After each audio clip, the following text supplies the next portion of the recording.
Olá, meus amores, tudo bem com vocês? Por aqui tá tudo ótimo.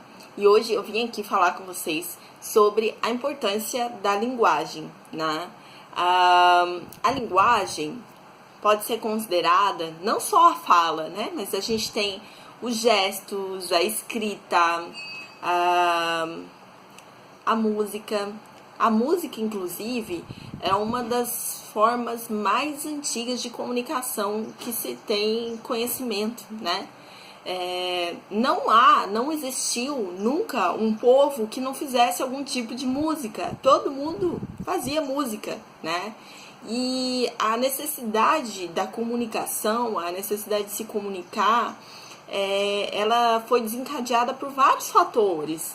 Não só a necessidade de passar uma informação para o próximo, mas também para conhecer outras culturas, para deixar registros, né?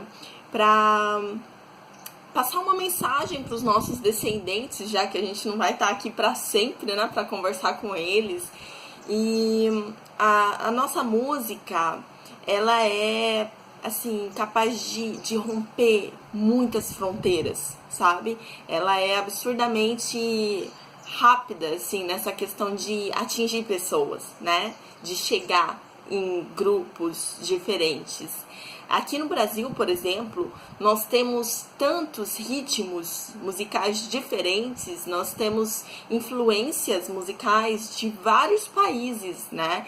E, por exemplo, a gente tem lá o samba, o funk, o rap, que vem de influências africanas, dos Estados Unidos. Então, nós temos construções aqui no país que é naturalmente nossa, mas por sermos um país tão multicultural, nós temos influência nessa área, né, que é a área musical, de vários outros países. Nós temos contribuições de muitos outros povos na nossa música, né?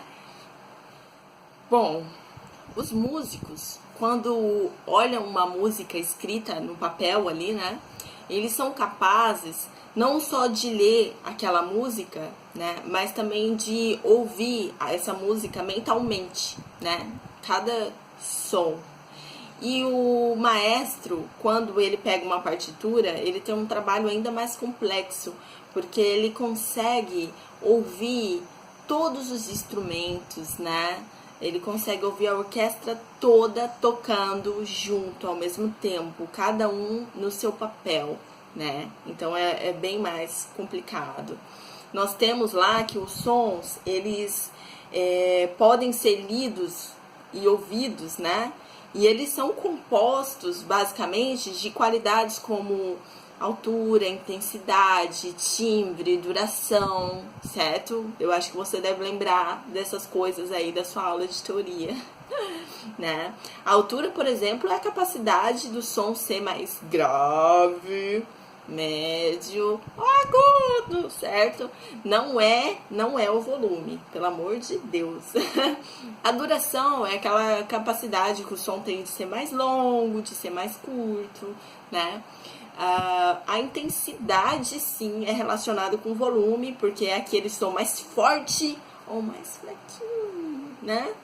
E, por fim, a gente tem lá o timbre, que é aquela capacidade de reconhecer instrumentos, vozes, certo?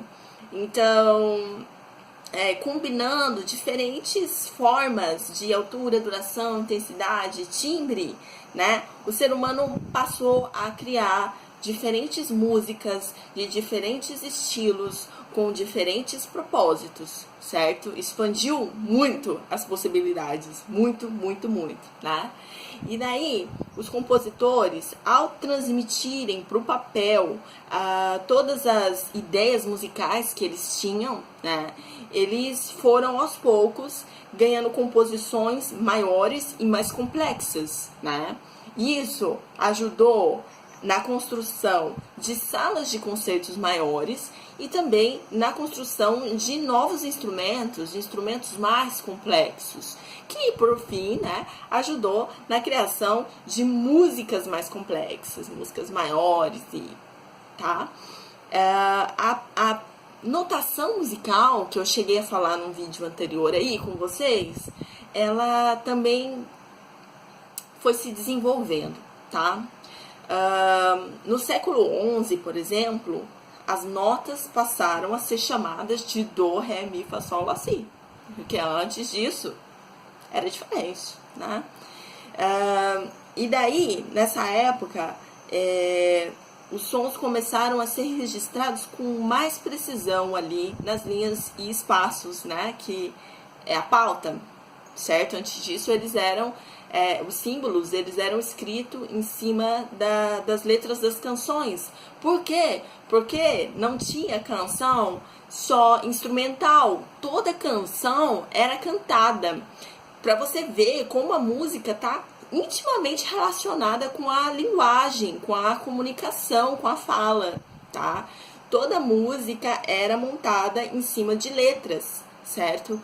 Então, a partir do século XIII, depois que já criaram Dó, Ré, Mi, Fá, Sol, Lá, Si, lá no século XI criaram a pauta, aí no século XIII a música começou a ser instrumental, né? Mas ainda era pouco comum nessa época, tá?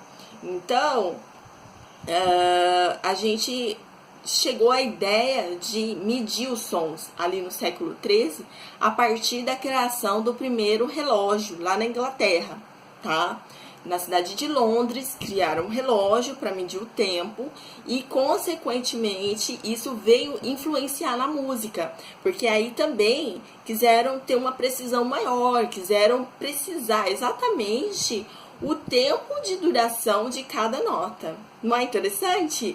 Um pouquinho da história da música para vocês. Agradeço vocês por ter assistido o vídeo, estar aqui no meu canal, né? Se você ainda não é inscrito, se inscreva. Se você gostou, deixe o seu joinha, que eu vou sempre trazer uma curiosidade de música para vocês. Um beijo e até mais!